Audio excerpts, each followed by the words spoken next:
Now, introducing a special guest on my show now. I haven't been on my show before, but she is here now. We got Eleanor K chatting to me on my show just to talk about one of her latest releases. How are we doing, Eleanor?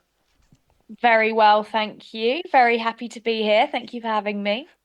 That's fine. And I just wanted to get you on to find out a little bit more about you and your music as well. So, just throwing it back to the start, has music always been a passion for you, and where did it come from for you as well? It absolutely has. It's all I've ever done, actually. It's very cliche, but I started at about age 6. My grandfather was a violinist and a piano teacher, so I was just sort of immersed very early into music. And instead of having friends, I would just spend all of my time sort of making songs and playing music and doing all of that, really. Oh, brilliant! So, growing up in your household, did you always have like musical instruments or toy musical instruments, and even a karaoke machine?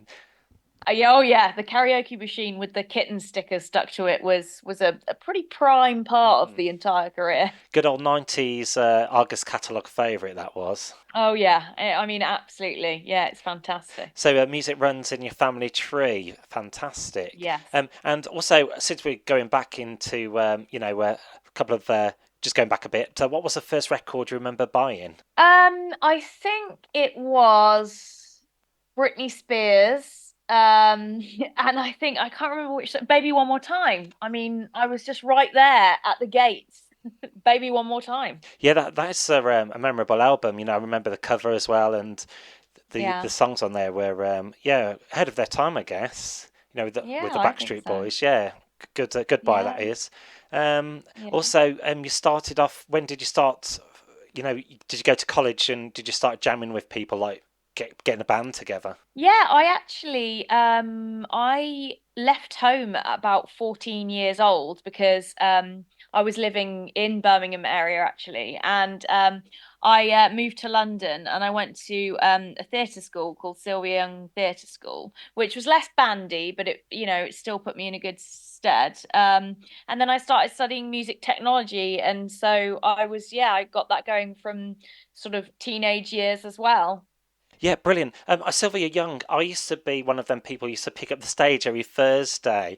Do you feel like the industry has changed since then? Like applying for jobs and marketing and everything.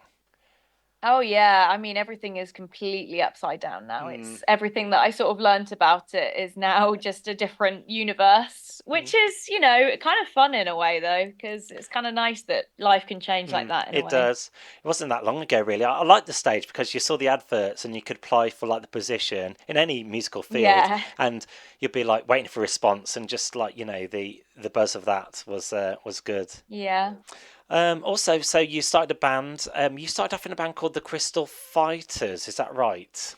Correct. And Yes. that was well over a decade ago.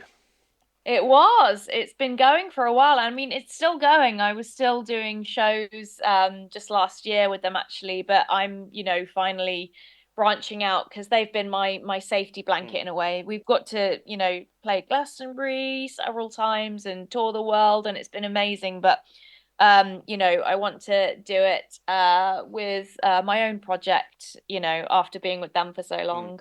And do you still speak with them? Oh yeah, Oh, of that's good. course, That's yeah. good. And how do you find going solo as opposed with working with other musicians, like with the people you've kind of known for all those years? Yeah, it's a completely different experience. It's so vulnerable, and it's so exposing, and there's nothing to fall back on. You kind of have the safety of like being able to blame someone else if someone doesn't like what you're doing, but you just don't have that Mm. excuse now. So, it's a very different and personal experience as well. I'm drawing from my own personal experiences. They're not diluted with anyone Mm. else's. So, yeah, That's what it's about, isn't it? Kind of developing as an artist and finding your way. yeah, yeah, absolutely. And going on to your sounds, have they developed as well when you compare them to when you were with the Crystal Fighters? Oh yeah, my the music's very different, yeah. I mean, I'll always take inspiration from them, but It is definitely has a different essence and perhaps like a sort of not darker in a bad way, but Crystal Fighters are very like joyful and happy, major key, lots of that, which is amazing to perform. But there's a different sort of dynamic with Mm. my stuff as well that kind of goes through the various Yeah. different emotions. So, like for my listeners, good thing about music, they can just look on the Crystal Fighters catalogue if they want to just like relive, that era you're in. Yeah, yeah, Cool. exactly, Right yeah. now onto your solo stuff now. You've released a few songs over the periods. One's called Power as well, released earlier this year. What does Power entail? Well, so powers are sort of basically being in the music industry, you do come across some characters. There can be some amazing people, but also I guess just with any business, you can meet some fairly challenging characters. And yeah, it's sort of a light touch on the abuse of power, but me taking the persona of the said person. And yeah, it's actually by the end of it, it's meant to be an empowering song for people who don't feel very empowered in a way. And it's got lots of janky guitars. Mm, It has that sort of rocky edge to it, but also alternative and a bit of pop thrown in there as well. And it's super energetic. mm. And yeah, it was good to come out with that as a first single. So a lot of people can relate to it as well. I guess in business, not just music as well. Well, yeah, exactly. Yeah. I mean, across all the boards, Yeah, because, across all the these boards. characters exist Mm, everywhere. mm. Cool. Well, that's not cool that these characters exist, but it's cool No. that you've addressed that situation. Yeah. You've done a music video as well. Was that good fun putting it all together? And in the song as well, very experimental in the different sounds as well. Oh, I love being experimental with sounds. I love sort of doing a soundscape of like what my brain happened, what happens in my brain. It's really great. Creating the video was also super fun. It was just me and another guy who's amazing. We just filmed like this sort of in this dark landscape and then all around London, and I edited it all together to create this sort of energetic and sort of try to make this sort of meditative visual. Yeah, and it was lots of fun. Hmm. Brill. And someone mentioned, I don't know who, but someone did mention you may come under a category of neo soul. But which sounds would you like to be remembered for? Yeah, I wouldn't say neo soul. I'd say that was like a previous release that I had done. Um, apologies, that someone had referenced, because I do kind of flitter across the genres, but I do definitely want to be alternative. I do see myself left of, center, always a little bit funky, a little bit weird, a little bit wonky. And I definitely want to like particularly reach people who feel a bit out of place and who feel a little bit off center and who feel a little bit of that. So yeah, I'd like to be remembered for that rather than a particular genre, I Mm. guess. But yeah. You mentioned the word off centre there, which is also a synonym for wonky as well. Yeah, That's your that's right. that's your new record as well. Interesting song title It as is. well. Wonky can mean a bit crooked as well. Tell me more about that. Uh-huh. Well, that's essentially how I feel about myself and have felt about myself my whole life. And for many years I've been sort of trying to disguise that just to kind of fit in. Whereas now, in the last few years, I've been just feeling very comfortable in my wonkiness and really embracing it. And it seems to be working very well for me, actually, to kind of not have to pretend that I'm not a little bit, a bit wonky. It's nice because I can just be myself. And again, that's why I want to reach other people who feel that way, Mm. So yeah, that's why I wrote it. Yeah. It's good to have a little bit of intrigue about you, isn't it? Yeah. Makes life more interesting.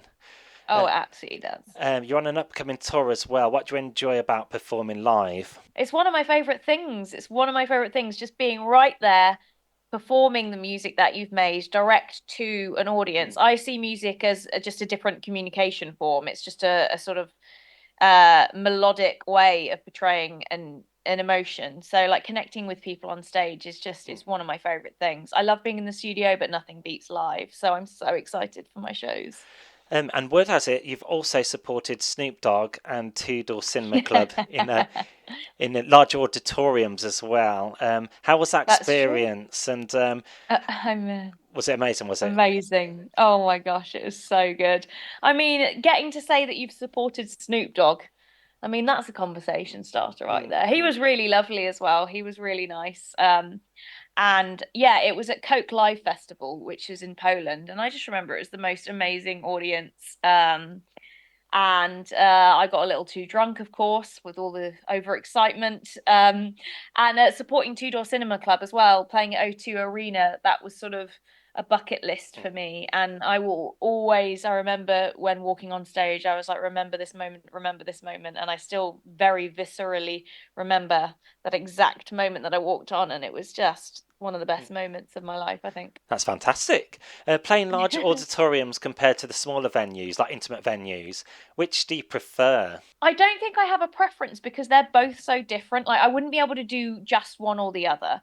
They are obviously intimate gigs are so nice because it's direct contact, you know.